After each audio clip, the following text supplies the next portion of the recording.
For the longest time, people have been struggling to find the motivation to get things done and chase their dreams.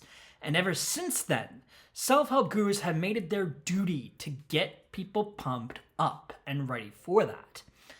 From their inspiring speeches, praising the people who have made it, going all alpha male, hustle, bro, culture nonsense, or doing interpretive dancing to get people excited, the best of the best have made their surrounding environments electric. For all of that motivation to fizzle away in a matter of hours after the event has taken place. We've all been there before, and I've certainly felt it as well. I know how much these techniques suck and how misleading they can be at times as well, especially when they're used to throw around a strategy that will change your life forever, or something to that effect. It's for this reason why I branched away from the Tony Robbins and the Rachel Hollises of the world and focused on my own motivational techniques. Some of these things are probably very familiar, as a lot of articles talk a little bit about these sorts of things, but my hope is that by sharing these, you can find some inspiration either in adopting these specific things or making some adjustments to these techniques in your own way and making them work for you. So let's talk about them. My first strategy is to start working slower. I know plenty of productivity articles in the past have talked about the use case for breaks and that we should be doing more of these things, but I'm not talking about that in particular. I'm talking about taking your time when you're approaching work and doing the task. Allowing yourself to cook for just a little longer on something. Let him cook! Let him cook now! It doesn't need to be perfect, nor should you be expecting it, but by working slower, pausing for a few minutes can be the time that you need to approach something in a better way or approach something differently. I say this because one of the glaring issues with productivity hacks and hustle culture as a whole is how everything has to be optimized and done as quickly as possible, and those aren't as great as we actually think they are. With the rise of AI, we're thinking less and less and forgoing the learning process in order to solve an immediate problem. And even then, AI is suboptimal at this stage in the game.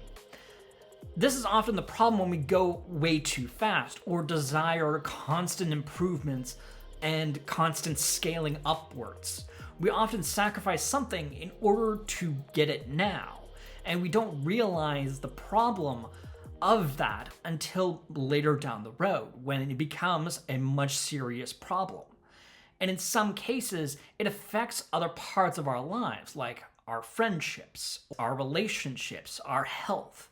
And speaking of which, the next strategy that I want to be sharing is merely being around better people. While I know the term better is subjective, what I mean in this instance is people who are doing things with their lives. People who have goals beyond just surviving. People who will passionately talk about what they're doing and sharing it with other people. People who will show interest in what you are doing. These are all examples of just better people that you should have in your own circle. And being in a group of individuals that share those kinds of traits is going to be very, very helpful for you. It all comes back to something that a lot of self-help gurus talk a lot about, the power of association. Ah, I see. You're a man of culture as well. It works like this. Look at the first 5 people that you spend most of your time with, either online or offline.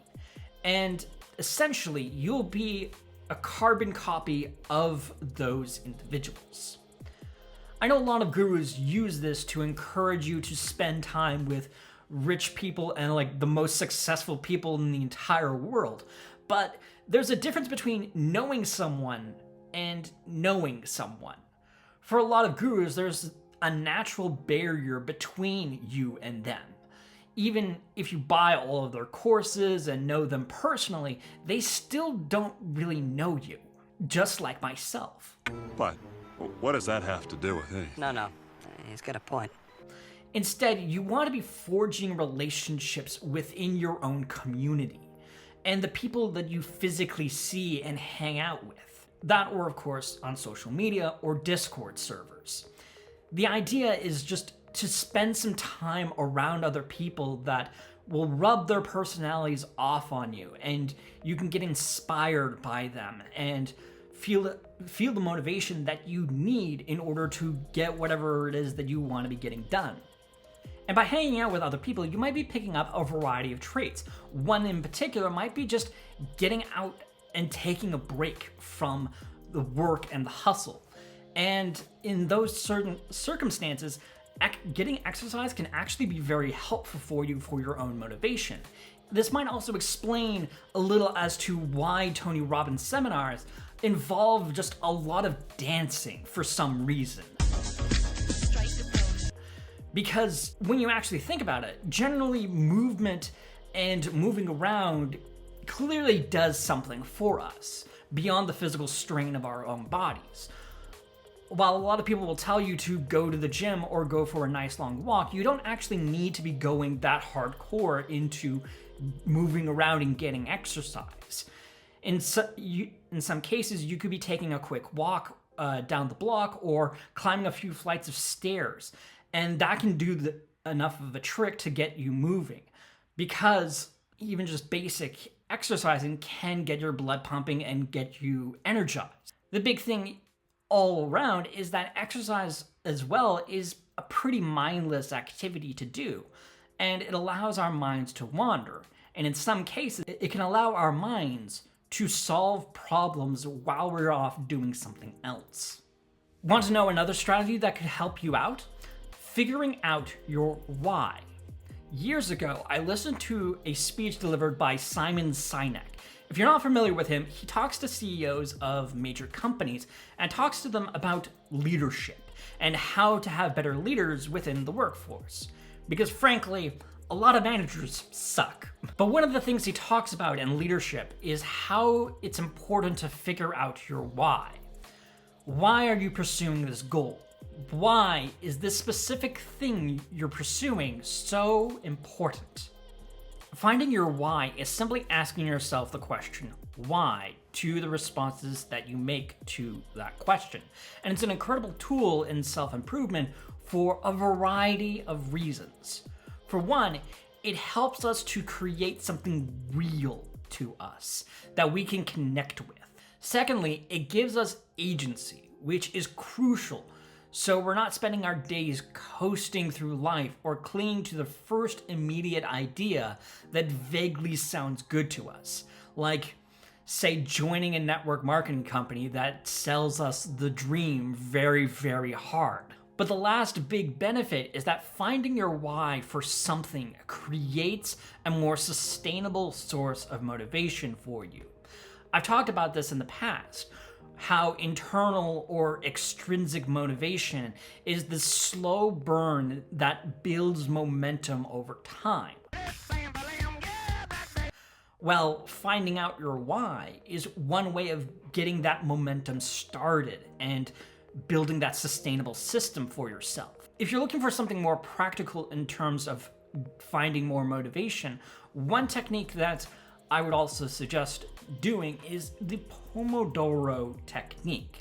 The premise of this technique is simple.